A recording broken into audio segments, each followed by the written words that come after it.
begini udah dikte sama dia. Kurang tengah. Selamat pagi teman-teman semua. Pagi Pak. Rasanya udah jelas semua ya, nggak ada pertanyaan ya. Belum Pak. Tapi yang pertama saya ingin mengucapkan apresiasi kepada DPR sehingga pembahasan APBN dan anti APBN 2026 berjalan dengan lancar dan mulus, dan di dalamnya ada semua mungkin nggak maksimal tapi optimal yang bisa menjaga pertumbuhan ekonomi dan menjaga stabilitas di seluruh masyarakat kita. Ada pertanyaan?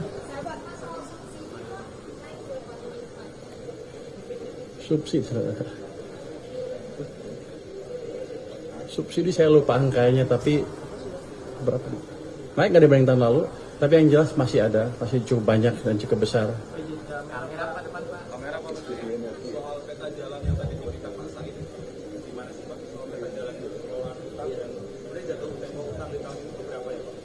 Oh, kalau kita lihat kan ada yang dari Demokrat kalau nggak salah bilang kan harus di manage secara countercyclical.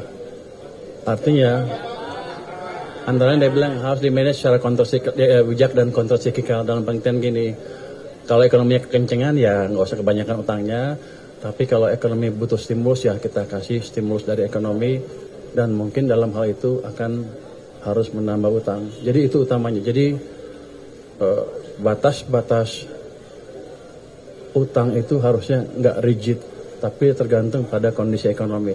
Tapi kalau saya lihat ke depan, harusnya kita nggak akan terpaksa menambahkan utang lebih, karena saya akan mendorong pertumbuhan ekonomi lebih cepat, sehingga dengan kondisi yang dengan APBN yang sama, saya akan mendapatkan pertumbuhan ekonomi yang lebih cepat dan pendapatan pajak yang lebih tinggi.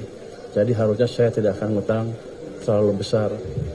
Mungkin saya perkirakan ada kemungkinan utang yang saya saya terbitkan tidak akan sebesar yang ada di APBN.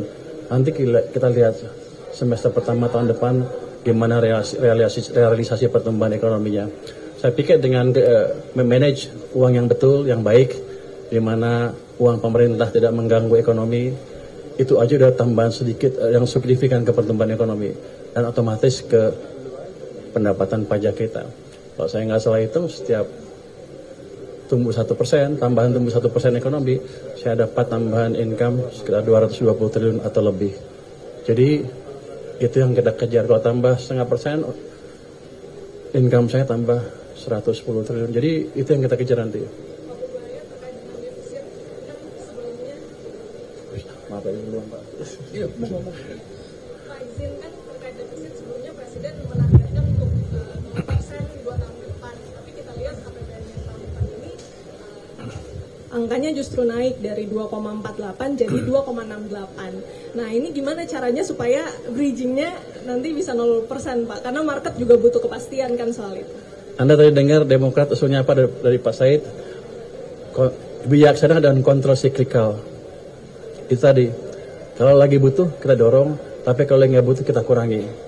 Kalau seperti sekarang, keadaan seperti sekarang, saya potong semua. Let's say belanja daerah nggak saya tambah, yang lainnya saya potong. Ketika ekonomi lagi melambat, akibatnya apa? Anda udah lihat kan beberapa minggu yang lalu ada yang mau besar-besaran. Anda mau itu? Jadi si pemerintah harus memikirkan itu juga, SNP dan lain-lain. Kita butuh stabilitas makroekonomi dan sosial politik untuk membiayai pertumbuhan yang lebih cepat, untuk memberi ruang bagi ekonomi untuk tumbuh lebih cepat. Kita lebih sedikit sekarang nggak apa-apa, toh masih di bawah 3%, kita jaga di bawah 3% kan. Jadi masih amat prudent. Kalau Anda lihat ya, Anda pernah belajar ekonomi nggak? 3% dan 60% itu berasal dari Maastricht Treaty, ikutan dari Eropa ya. Katanya itu adalah pegangan yang paling strict di dunia. Rasio utang ke PDB nggak boleh dari 60%, rasio defisit ke PDB setiap tahun nggak boleh di atas 3%. Kita masih memegang itu dengan baik sekali, walaupun keadaan seperti sekarang ya, dengan masukan Pak Said dan Pak Yadi juga seperti itu. Kalau Anda bandingkan dengan Eropa gimana? Jerman aja udah hampir 100% ke PDB, Amerika 120% lebih, Jepang 250% katanya. Kita amat prudent. Jadi kalau nanti ada rating agency yang mempertanyakan itu, suruh bandingkan negara-negara yang lain yang maju yang jadi acuan dia. Habis itu suruh bawa cermin. target 0%-nya, Pak.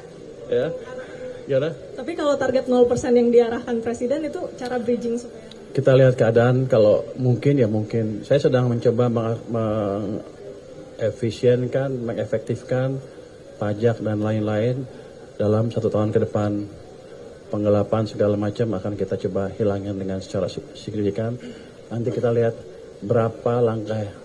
Kalau udah efisien benar, berapa sih pendapatan pajak kita? Kamu bayar pajak nggak? Bayar, oh, bagus. Jadi gitu. Jadi rencana itu kan rencana. Kalau nggak bisa dijalankan 1 tahun ya nggak apa-apa, kita geser pelan-pelan, tapi kita jelas arah kita menuju ke sana. Tapi kalau meleset dikit ya nggak apa-apa. Kenapa? Lihat tuh negara-negara dunia lain semuanya lagi susah kan? Memang kita mau beda sendiri terus hancur. Anda maunya apa? Kalau Anda pilih apa? Nah gitu kan? Jadi harus dukung ya. Just kidding. Silahkan Pak, mau ngapain Pak? Boleh ngomong gitu. Pak Purbaya, Stefano dari Reuters, Pak. Oh, Anda di mana-mana ya? Kerja, Pak. Pak, Di istana, di Forcam di sini. Dari Reuters. Bapak Ya? di mana-mana juga kan? Saya juga di mana-mana juga. Oh, gitu ya. Pak, ada 2 pertanyaan, Pak. Pertama, Bapak bilang kan ada peningkatan di TKD ya, Pak, untuk menjaga stabilitas, tapi itu kan tetap lebih rendah dari 2025. Ada upaya lain nggak, Pak, untuk tetap mereka merasakan hal yang sama seperti sebelum-sebelumnya, supaya stabilitas tetap terjaga? Itu yang pertama, Pak. Yang kedua, satu aja, Pak. Yang terakhir, Pak. Satu aja. Nanti gue lupa. Ya udah, itu dulu, Pak. Ini ada hal yang mungkin belum disadari oleh teman-teman semua. TKD turun, tapi belanja ke daerahnya nggak turun, naik. Jadi dialihkan ke program pemerintah pusat yang dibelanjakan di daerah. Tugas perbantuan, ya. Tugas perbantuan namanya. Itu totalnya mencapai 1.300 triliun dibanding tahun lalu berapa? 1.300. Tahun lalu berapa? Nah, tahun lalu 900, sekarang 1.367. Jadi naiknya 400 triliun sebetulnya secara total di daerah nggak kurang. Cuman kan tetap aja ketika Pemda atau desa kabupaten dan daerah susah menjalankan program, ya mereka agak terganggu seperti kemarin. Tapi secara manfaat tidak kita kurangin. Yang saya lakukan ke depan adalah memastikan yang 1.367 tadi betul-betul dibelanjakan tepat waktu. Jadi kita tidak melupakan ekonomi daerah. Pak Said memastikan saya memperhatikan itu. Jadi bos saya awal saya terus, jadi aman lah. Siapa ya? Pak, yang kedua itu Pak mengenai berbagi dulu deh sama kawan-kawan. Yuk. Dari saya apa sih ya? Kemarin kan raker sudah kemarin. Iya. Kawan-kawan semua terima kasih. Hari ini APBN kita untuk tahun 2026 sudah selesai disetujui dalam sidang Dewan Paripurna. Yang paling penting sesungguhnya apa?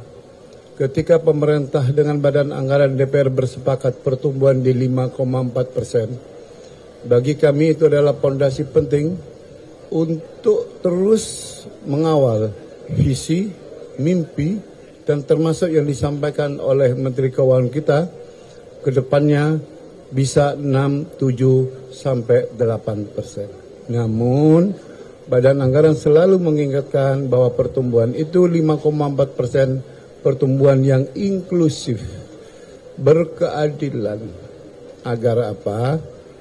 Kita sadari bersama incremental capital output ratio kita masih tinggi.